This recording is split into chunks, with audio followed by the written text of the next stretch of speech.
प्यार के नाम पलट गईनी, संभल न पैनी टूट गईनी।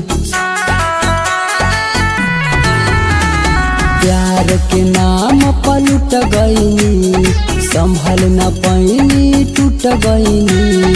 दिलू मोरा घरवा जलाई, दूसरा के घरवा बसा के।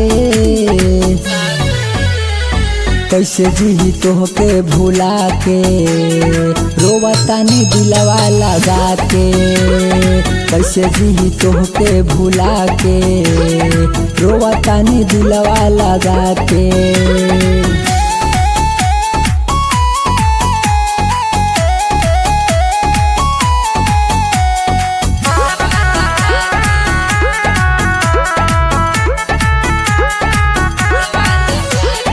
होश न खबर बाई तन में, गईलू बदल एक क्षण में। कैसे वहाँ से तोहके निकाली, रहेलू बसल धड़कन में।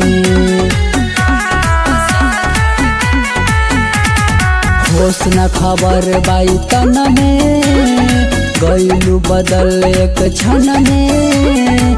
कैसे वहाँ से तोहके निकाली, रहेलू बसल धड़कन में।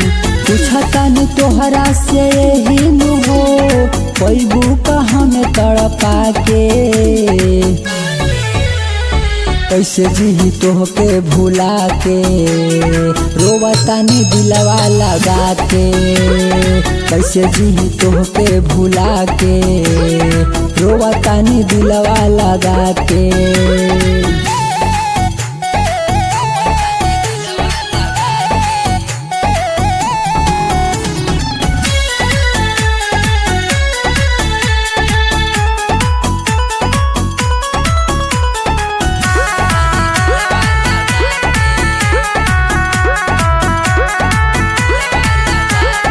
रोजो रोजो गम लेके जी, फाटल कर जवा के सिही। विजय बेताबी कहेला तोहके, कवन आशीर्वाद दीही। रोजो रोजो गम लेके जी, फाटल कर जवा के सिही। शिवबोधा में हटा कहेला तोहके, कवन आशीर्वाद दीही। दूसरा से नहीं लगैलू हो, अजय के बहिया छोड़ा के। कैसे जी तोहके भुला के, रोवतानी दिलवा लगा के।